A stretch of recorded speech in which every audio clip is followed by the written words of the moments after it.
Shalom Bapak Ibu Saudara yang dikasihi Tuhan. Hari ini saya membawa daily devotion dengan judul Latih dan Jaga Keseimbangan Hidup.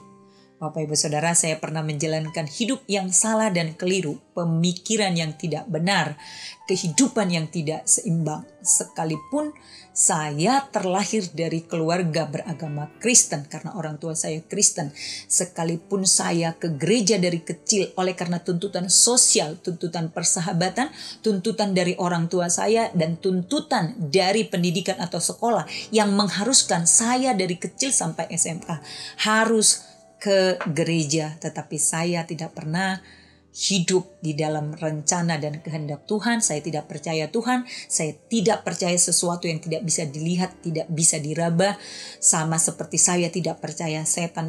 Hingga Bapak Ibu Saudara memasuki usia 20 tahun awal, saya diperhadapkan dengan realita kehidupan di mana saya ada dalam kemandirian, punya uang, punya pekerjaan, bisa membelikan apapun yang saya perlukan. Dan di dalam kemandirian, kesuksesan versi saya itu, saya menemukan ada kekosongan dalam jiwa saya. Dan keadaan jiwa yang gelap itu, yang belakangan saya temukan istilah C.S. Lewis, the darkness of the soul, kegelapan dalam jiwa yang terdalam. Oleh karena itu saya mulai serius dengan Tuhan, saya mulai serius dengan Alkitab, saya mulai serius ke gereja, bukan lagi oleh karena ini dan itu, tapi oleh karena kerinduan saya. Di dalam proses saya, pertobatan saya 1 tahun pertama, saya menyelesaikan membaca kitab dari Kejadian sampai Wahyu, dan saya bertemu di dalam firman Tuhan. Mari kita buka Matius 4 ayat 4. Dikatakan, jawab Yesus, sebab ada tertulis, manusia hidup bukan dari roti saja, tapi dari setiap firman yang keluar dari mulut Allah. Bapak Ibu Saudara, di sini kita melihat ada dua sisi kehidupan manusia. Ada kehidupan yang material, yang jasmani, tetapi ada kehidupan jiwa, kehidupan rohani yang tidak kelihatan. Bicara tentang kehidupan jasmani, apakah Tuhan peduli kehidupan jasmani? Jawabnya iya.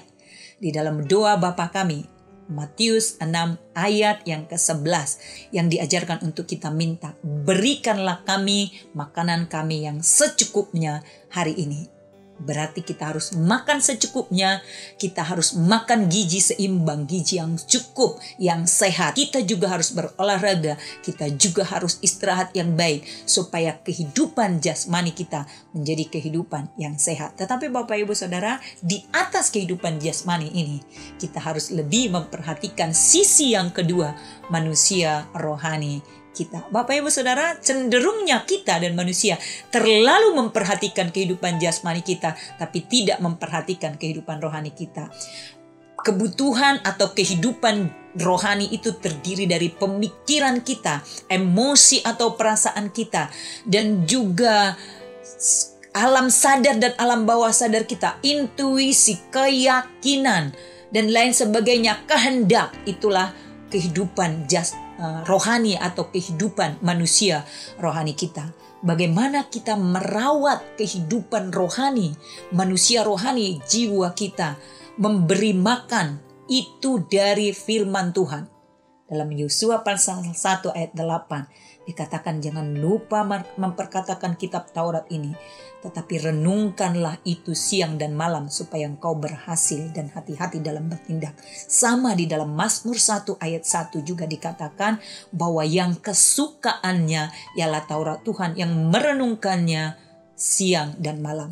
Jadi untuk memenuhi kebutuhan rohani kita, asupan yang harus kita masukkan bagi jiwa, bagi rohani kita adalah firman Tuhan siang dan malam, yaitu melalui merenungkan firman Tuhan, membaca, melakukan, dan juga melalui pertemuan ibadah, melalui juga doa-doa kita, menghubungkan kita yang bagian kita yang tidak kelihatan dengan Tuhan yang tidak kelihatan, sehingga terpenuhilah kebutuhan jasmani dan rohani kita. Marilah kita hidup seimbang, jaga dan latihlah jasmani dan rohani kita, supaya kita bisa melakukan hal-hal yang perlu kita lakukan dalam hidup dan pelayanan kita dimanapun kita berada. Mari kita berdoa. Bapa yang ada di dalam surga, terima kasih jika Engkau memperlakukan kami dengan begitu baik.